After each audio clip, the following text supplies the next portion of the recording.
እስቲ አንድ አፍታ እናስብ። በህይወታችሁ ውስጥ ሁሉ ጊዜ የምታዩዋቸው ሁለት አይነት ሰዎች አሉ። አንደኛው አይነት ሰው አንድ ክፍል ውስጥ ሲገባ ወይም ስብሰባ ላይ ድምጹን ከፍ አድርጎ ሳይናገር ሰዎች በራሳቸው ጊዜ ጸጥ ይላሉ፣ ቦታ ይለቁለታል፣ ሊያዳምጡትም ይጓጓሉ፣ ሳያውቁት የሰውነት ቋንቋቸው ያስተካክላሉ።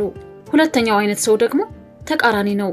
እባካችሁ አዳምጡኝ፣ እኔ እኮ እንዲህ ነኝ፣ እኔ እኮ እንዲህ አድርጌያለሁ ብሎ እየጮኸ ሰዎችን ለማስደሰት ሌት ተቀን እየለፋና እየተለማመጠ ማንንም አያከብረውም። ወሬውን ያቋርጡታል።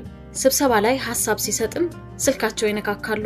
ለምንድነው ማህበረሰቡ ለአንዳንዶቹ ያለምንም አስገዳጅነት የተለየ ክብር የሚሰጠው?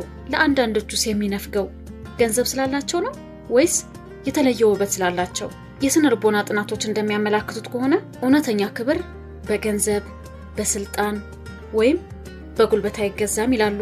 ክብር ማለት ሳናውቀው በመናደርጋቸው ጥቃቅን የሰውነት ቋንቋዎች፣ በመናወጣቸው ቃላትና በመናሳየው የባህሪ ድንበር የሚገነባ ጥልቅ የሰውነት ስነ ልቦናዊ ውጤት ነው። ሰላም የዛይ ቤተሰቦች፣ ዛሬ ማንንም ሰው ቢያይህ በአክብሮት አንገቱን ደፋ እንዲያደርግልህ፣ በስራ ቦታህም ሆነ በማህበራዊ ህይወትህ ዋጋህን እንዲያውቅ የሚያደርጉ 7ቱን የስነ ልቦና ሚስጥሮች በጥልቀት እናጋልጣለን። በተለይ 5ኛውና 7ኛው ነጥብ አብዛኞቻችን በየቀኑ የምንሰራቸው ትልልቅ ስህተቶች ስለሆኑ ቪዲዮውን እስከ መጨረሻ ተከታተሉ። ለቻናላችን አዲስ ከሆናችሁ ሰብስክራይብ በማድረግ ይህንን የአስተሳሰብ ለውጥ ጉዞ ተቀላቀሉ። አንደኛ፣ የእምቢታ ኃይልና የድንበር ጥበቃ። የመጀመሪያውና ብዙዎቻችን ዋጋ የሚያሳጣን የስነ ልቦና ስህተት ሁሉንም ሰው ለማስደሰት መሞከር ነው። አብዛኞቻችን ያደግነው ጥሩ ሰው መሆን ማለት ለሁሉም ነገር እሺ ማለት እንደሆነ ታስቦ ነው።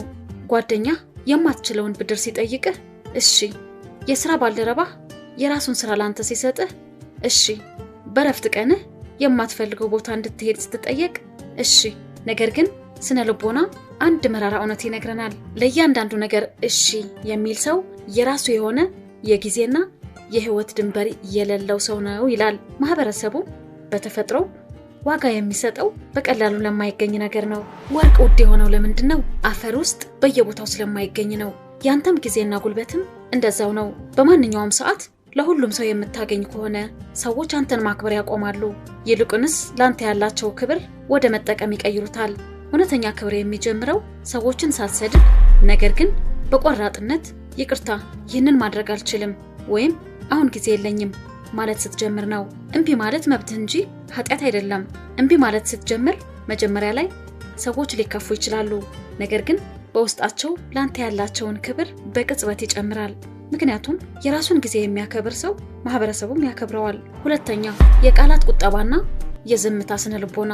በታዋቂው ጸሐፊ ሮበርት ግሪን 48 ሎውስ ኦፍ ፓወር ወይም ደግሞ 48ቱ የስልጣን ህጎች መጽሐፍ ላይ አንድ ወርቃማ ህግ አለ።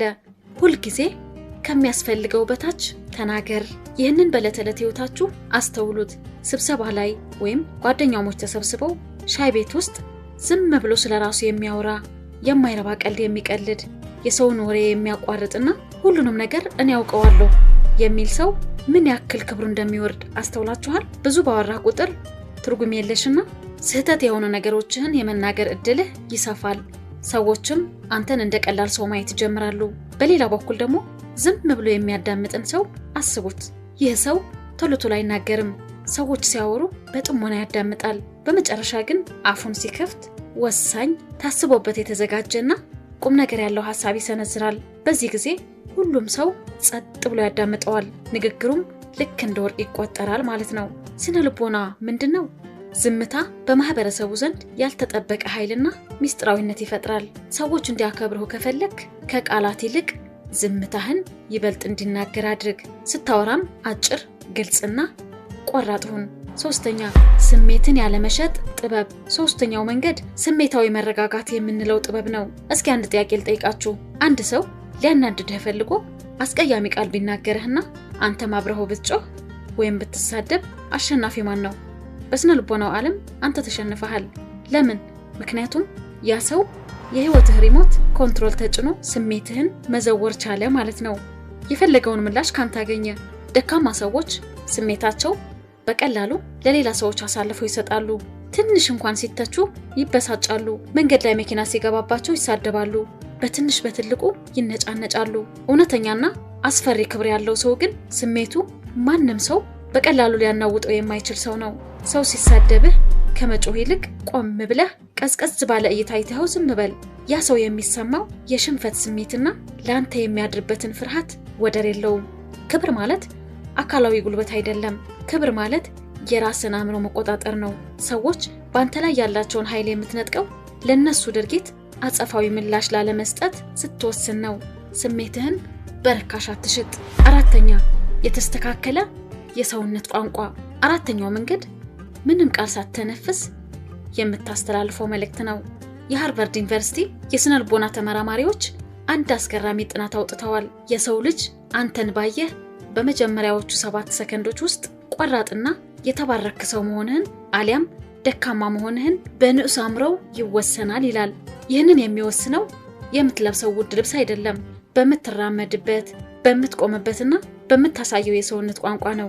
ስታወራ የሰዎችን አይን ማየት ከፈራህ፣ ትከሻህን ሰብስበህ አንገትህን ከደፋህ፣ እጅህን እየፈተክ የምትጨነቅ ከሆነ አንጎልህ ለሰዎች እኔ ደካማ ነኝ፣ በራስ መተማመን የለኝም የሚል መልእክት እየላከ ነው። ከዛሬ ጀምሮ ስትራመድ ደረትህን ነፍተህ ተራመድ። ሰዎች ሲያወሩ አይናቸውን ተመልከት፣ አትሽሽ። ስትቀመጥ ቦታ ይዘህ ዘና ብለህ ተቀመጥ። አንተ ለራስህ አካል የሰጠውን ክብር ነው ማህበረሰቡ እንደ መስታወት አንጸባርቆ መልሶ የሚሰጥህ። የሰውነት ቋንቋ የውስጥህን ማንነት ከመናገርም በላይ የሰውነትህ ስሜት የመቀየር ኃይል አለው። አምስተኛ አላስፈላጊ ይቅርታ ማቆም። ይህ አምስተኛው ጥበብ አብዛኞቻችን ሳናውቀው የምንሰራውና ክብራችን የሚያወርደው ትልቅ ስህተት ነው። በተለይ በስራ ቦታና በወዳጅነት ውስጥ ገና ከመጀመሪያው ይቅርታ ጊዜ ካለ ይቅርታ አንድ ሐሳብ ልስጥህ፣ ይቅርታ አርፍጃለሁ ብለህ ትጀምራለህ። ይቅርታ መጠየቅ የጨዋነት ባህር ቢሆንም ጥፋት ባልሰራህበትና ለማይገባው ነገር ሁሉ ይቅርታ የምትል ከሆነ ግን ራስህን በሰዎች ፊት እያሳነስክ ነው። አንጎልህ ሁልጊዜ ጥፋተኛ እንደሆንክ አድርጎ ያስባል። ከዚህ ይልቅ ቃላቶችን ቀይር። የስነ ልቦናው ጌም ያለው እዚህ ላይ ነው። ለምሳሌ አርፍደህ ስትመጣ ይቅርታ ስላረፈድኩ ከማለት ይልቅ ስለጠበቃችሁኝ አመሰግናለሁ በል። ሁለተኛ ጥያቄ ስትጠይቅ ይቅርታ ላስቸግርህ ከማለት ይልቅ አንዴ ቃልህ በል። ሶስተኛ ስህተት ስትሰራ ይቅርታ እኔ ሁሌም ሞኝ ነኝ ከማለት ይልቅ ይህንን ስህተት ስላሳየኸኝ አመሰግናለሁ አስተካክላለሁ በል። ይህ ትንሽ የሚመስል የቃላት ሽግግር ሰዎች አንተን እንደ ደካማ ሳይሆን እንደ በራስ መተማመን ያለው ፕሮፌሽናል አድርገው እንዲያዩ ያደርጋል። ስድስተኛ የራስህን ቃል ማክበር። ስድስተኛው ሚስጥር የክብር ሁሉ መሰረት ነው። ለራስህ የገባኸውን ቃል የማትተገብር ከሆነ ሰዎች ያንተን ቃል ለምን ያከብራሉ? ስንቶቻችንን ነገ ጧት 12 ሰዓት ተነስቼ ጂም ጀምራለሁ ብለን የማንነሳው፣ ይህንን ቢዝነስ እከፍታለሁ፣ ይህንን መጥፎ ልማድ አቆማለሁ ብለን ከሁለት ቀን በኋላ የምንተው። ለሰዎች የምትገባውን ቃል ወደ ጎን እንተውና ለራስህ የምትገባውን ቃል በተደጋጋሚ የምታፈርስ ከሆነ በውስጥህ ራስህን ማክበር ታቆማለህ። የራስህ አእምሮ አንተ ውሸታም ነህ ብሎ ይመዘግባል። ይህ ውስጣዊ ክብር ማጣት ደግሞ ወደ ውጭ ያንጸባርቃል። ሰዎች ይህንን ኤነርጂ ያነቡታል። በየጊዜው ሐሳብህን የምትቀይር ከሆነ ማህበረሰቡ ይህ ሰው ወረኛ ነው፣ አይታመንም ብሎ መደምደሙ አይቀርም። ሰዎች ያለምንም አስገዳጅነት የሚያከብሩት ቃሉና ተግባሩ አንድ የሆነ ሰው ነው። ቃል ከገባህ ፈጽመው፣ መፈጸም ካልቻልክ ግን አትግባ። ለራስህ ቃል ታማኝ ስትሆን ሰዎች ያንተን አዎ እንደ ውል አይሆንም የሚለውን ደግሞ እንደ ህግ ማክበር ይጀምራሉ። ሰባተኛ የአስተናጋጅ ህግ። ወደ መጨረሻና ትልቁ ሚስጥር ስንመጣ የቢዝነስና የስነ ልቦና ዓለም ውስጥ የአስተናጋጅ ህግ የሚባል ጽንሰ ሐሳብ አለ። ትልልቅ የኩባንያ ባለቤቶችና ብልህ ሰዎች አንድን አዲስ ሰው ሲያስተዋውቁ ወይም ሊቀጥሩ ሲያስቡ አብረው ሬስቶራንት ውስጥ ገብተው ግለሰቡ አስተናጋጁን እንዴት እንደሚናገር ያጠናሉ። ለሱ ምንም ጥቅም የማይሰጠው ወይም ከሱ ያነሰ የሥራ ደረጃ ላለው ሰው እንደ አስተናጋጅ፣ ጥበቃ ወይም የጽዳት ሰራተኛ ክብር የማይሰጥና የሚንቅ ሰው እሱ አስመሳይና እውነተኛ ክብር የሌለው ሰው ነው። አስታውሱ፣ እውነተኛ ጀግናና ክብር ያለው ሰው ማለት ከላይ ላለው አለቃውም ሆነ ከታች ላለው ሰራተኛ እኩል አክብሮት የሚሰጥ ሰው ነው። ትህትና የደካማነት ምልክት አይደለም፣ የሙሉነትና የጥንካሬ ምልክት ነው እንጂ። ለሰዎች በተለይም ውለታ ሊመልሱልህ ለማይችሉ ሰዎች ክብር ስትሰጥ ማህበረሰቡ ሳያስበው ላንተ ያለውን ክብር 10 እጥፍ ያደርገዋል። እንግዲህ የፀሐይ ቤተሰቦች አሁን ሚስጥሩን አውቃችኋል። ክብር አይለመንም። ክብር በገንዘብ አይገዛም። ክብር የሚገኘው በባህሪ በዲሲፕሊንና ራስህን በማወቅ ብቻ ነው። ከነዚህ 7 የስነ ልቦና ሚስጥሮች ውስጥ አንተ እስካሁን ሳታውቀው ስትሳሳት የነበረውን የትኛው ላይ ነው? አሊያም ዛሬውኑ በህይወትህ ላይ ተግባራዊ ማድረግ የምትፈልገው የትኛው ነው? ሐሳባችሁን ኮሜንት ላይ ጻፉልን። ሁላችንም እንማማርበታለን። ይህ ቪዲዮ አስተሳሰባችሁ ላይ አንዳች አዲስ ብርሃን እንደሚፈነጥቅ እርግጠኛ ነኝ።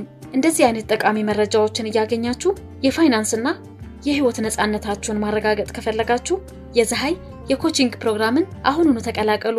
ሊንኩ ከስር በዲስክሪፕሽን ቦክስ ላይ አስቀምጠንላችኋል። ቪዲዮውን ላይክ፣ ሼር እና ሰብስክራይብ ማድረጋችሁ አትርሱ።